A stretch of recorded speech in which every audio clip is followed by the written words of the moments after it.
अमेरिकी राष्ट्रपति Donald Trump की जान पर ईरान का खतरा था या फिर किसी खुफिया रिपोर्ट के जरिए हुर्मुज डील को पटरी से उतारने की कोशिश हुई। तुर्की से सामने आए एक सनसनीखेज दावे ने ईरान अमेरिका तनाव के बीच नया सवाल खड़ा कर दिया है। दावा है कि ट्रंप की हत्या की कथित ईरानी साजिश को लेकर इजरायल से मिली खुफिया जानकारी पर तुर्की के अधिकारियों को ही शक हुआ। खास बात यह है कि यह सूचना उस वक्त सामने आई जब ट्रंप ईरान के साथ युद्ध खत्म करने और हुर्मुज स्ट्रेट को दोबारा खोलने की बातचीत आगे बढ़ा रहे थे। इसी दौरान ट्रंप की सुरक्षा अचानक बढ़ाई गई और उन्हें बेहद गोपनीय तरीके से तुर्की से बाहर निकाला गया। आखिर इस पूरे मामले में सच क्या है? क्या ट्रंप पर वाकई खतरा था या फिर इसके पीछे कोई बड़ा रणनीतिक खेल था? पूरी खबर बताएंगे। नमस्कार, मैं हूं पंकज मिश्रा और आप देख रहे हैं न्यूज स्टेट। 8 जुलाई को नाटो सम्मेलन के बाद डोनाल्ड ट्रंप को तुर्की से रवाना होना था। तभी अमेरिकी अधिकारियों को इजरायल की तरफ से कथित खुफिया जानकारी मिली कि ईरान का एक गुप्त अभियान ट्रंप के विमान को निशाना बना सकता है। आशंका जताई गई कि कंधे से दागी जाने वाली मिसाइलों यानी मेन मेपेट्स का इस्तेमाल हो सकता है। खतरे को देखते हुए अमेरिकी सुरक्षा टीम ने ट्रंप की यात्रा का तरीका बदल दिया। रिपोर्ट्स के मुताबिक उन्हें एयरपोर्ट के एक कैटरिंग वाहन के जरिए चुपचाप एक सैन्य विमान C-32 तक ले जाया गया। यानी कोशिश यह थी कि ट्रंप की वास्तविक लोकेशन और विमान की जानकारी संभावित हमलावरों तक न पहुंचे। बाद में ट्रंप ने भी संकेत दिया कि उनकी सुरक्षा टीम ने विमान बदलने का फैसला किया था। इस पूरे घटनाक्रम से इतना साफ है कि अमेरिकी सुरक्षा एजेंसियों ने सूचना को हल्के में नहीं लिया। लेकिन अब सवाल यह है कि जिस खुफिया जानकारी के आधार पर इतनी बड़ी सुरक्षा व्यवस्था बदली गई, वह कितनी विश्वसनीय थी?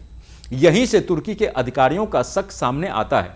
रिपोर्ट्स के मुताबिक उन्हें लगा कि ईरान के पास ट्रंप को निशाना बनाने की वजहें हो सकती है, लेकिन तुर्की की जमीन से अमेरिकी राष्ट्रपति जैसे बेहद हाई प्रोफाइल नेता के खिलाफ इतना जटिल ऑपरेशन करने की संभावना कम है।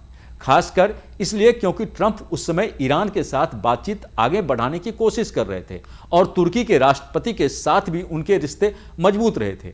दूसरी तरफ इजरायल ईरान पर दबाव बनाए रखने और सैन्य कार्रवाई के पक्ष में ज़्यादा सख्त रुख अपनाता रहा है।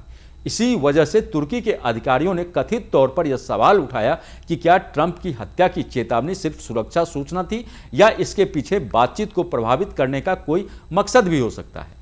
लेकिन यहाँ सबसे अहम बात यह है कि इजरायल पर लगाए जा रहे इस आरोप का अभी तक कोई स्वाभाविक और निर्णायक सबूत सामने नहीं आया है। इसलिए इसे फिलहाल एक गंभीर दावा और संदेह के तौर पर ही देखा जाना चाहिए, स्थापित सत्य के तौर पर नहीं। इस कहानी में सबसे बड़ी कड़ी हुर्मुज स्ट्रेट है।